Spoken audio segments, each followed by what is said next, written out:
This podcast is produced by the Harwood Productions Podcast Network. To learn more about the network and to find more of our shows, visit us online at www.harwoodpodcast.com.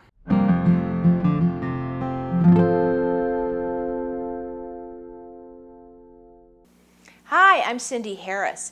In this episode, I'm going to share with you another family favorite. It's chicken enchiladas. Most chicken enchiladas are served in a traditional red sauce. Well, this is very untraditional because this is served in a delicious sour cream sauce with scallions, black olives, and lots of chicken and jack cheese. Now with these enchiladas, it's really important to get all of your ingredients ready before you start putting them together.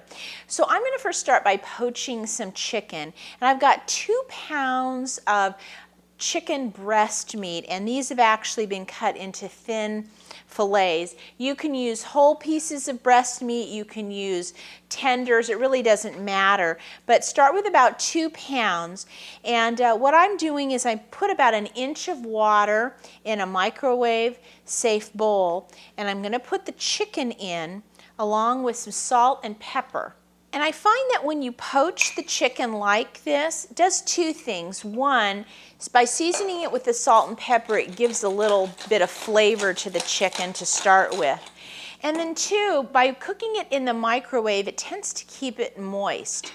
So I'm going to put the lid on this, and I'm going to pop it in the microwave on 2-minute bursts. And every 2 minutes I'm going to take it out and I'm going to kind of move the chicken around with my fork until it's nicely cooked all the way through. So this has been 10 minutes. The chicken is totally cooked through. There's no more pink. So now we can go ahead and chop that up for our enchiladas. I'm going to take the chicken, I'm going to cut it into some strips like this. It's important that the chicken be cut into some bite-sized pieces so it makes it easier to roll in the enchilada. I'm going to take 6 green onions, and I want to slice these up, and I want to use the whole onion, both the green and the white part. Now the next thing I want to get in one of my little bowls is 2 of these, they're about 4-ounce cans of sliced black olives. And I've drained those. Now I have 1 pound of jack cheese that I'm going to grate up. Now we're going to make the sauce for our enchiladas. So for this, we're going to be using 2 cans of a cream of chicken soup. And I'm going to be mixing this in my large measuring cup because I find it easier to pour the sauce on, but you could also put this in a large bowl. Next, I'm going to mix into the soup a cup of milk, and I'm going to use my whisk to mix these 2 things together.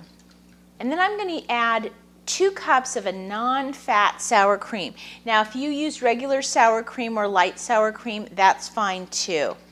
And then whisk that together.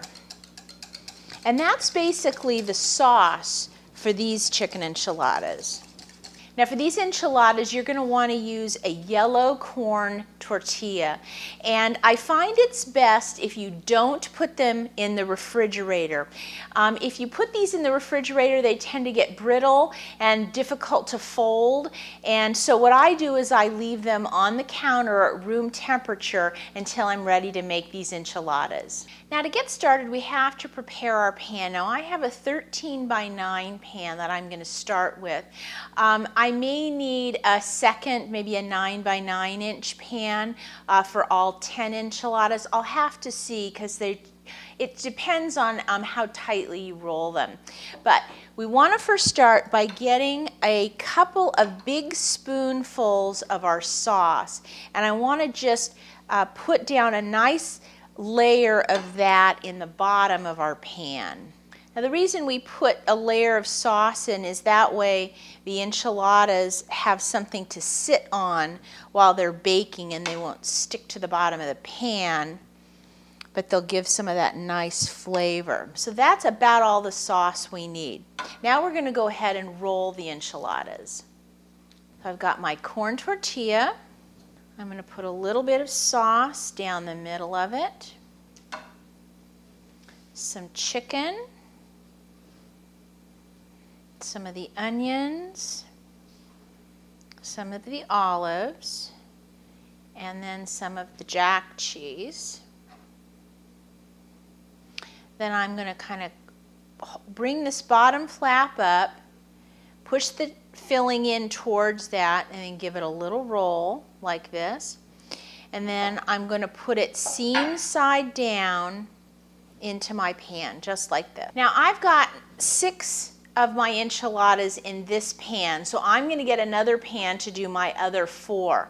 But let me tell you, the thing that's great about these enchiladas is if you wanted to do just 6, I would just cut all the ingredients in half and you'd get 6. The thing that I love about these enchiladas is they make great leftovers, so you can definitely get 2 nights worth of meals out of these. And then anything else you have left over, they freeze really well. So if you're going to go to the trouble of making them, think about making a full batch, because then they'll last you for many dinners to come. Now for my last 4 enchiladas, I'm just going to use my little 9x9 pan, but I will go ahead and put a spoonful of sauce in the bottom, just like I did in the other pan, because I want to make sure that those enchiladas are resting on a cushion of our sauce. And then I'll take my last 4 enchiladas and I'll roll them up exactly the way I did the first 6. Now to get our enchiladas ready for the oven, we have a couple of more things we need to do. First thing is we're going to take the rest of our sauce and I'm going to spoon that on top of each of the enchiladas. Now what I do is I just take my large spoon and I just kind of paint it over the top of each one, making sure to get it as covered as I can, at least on this first pass. Now you can see each one has got a nice covering of sauce, and I still have more. So this way I can just sort of lay some more of the sauce on top. Try to make sure the ends of the tortillas get covered up. Sometimes those dry out in the oven. Then with the rest of my cheese, I'm going to do the same thing. I'm just going to divide that up amongst all the enchiladas on top. Now if you have leftover chicken, a lot of times what I do is I just put that right on top of the enchiladas like this, along with my extra scallion and my extra olives. What happens is this cheese, the extra chicken, the olives, and the onions, they just kind of melt into the sauce. Now if you wanted to make these enchiladas ahead of time, you can absolutely do that. Cover them with some plastic wrap and put them in the refrigerator. I would take them out about 20 minutes before you put them in the oven, just to take the chill off. But then when you are ready to bake them, you're going to want to preheat your oven to 300 degrees. Then you'll put these in. They take about 30 minutes. And when you know they're done is when everything is bubbly. Now remember, everything in here is cooked all the way through. We're just reheating it. So look for all the cheese to be melted and that sauce to be bubbling around the enchiladas. Now these enchiladas have started bubbling on the side, which is what we're looking for. And look at how all that sauce and cheese just kind of melts away. It looks fantastic. Well, these are ready to serve. Now to serve these enchiladas, I use a spatula. And what I do is I just lay it down next to the tortilla that's been rolled, and I just kind of lift it out like this and put it right on the plate. If you'd like to try these chicken enchiladas at home, just go to our website and visit the Easy Entertaining show notes, and I'll have the recipe there for you. And as always, if you have any questions, please send me an email. I'll see you next time.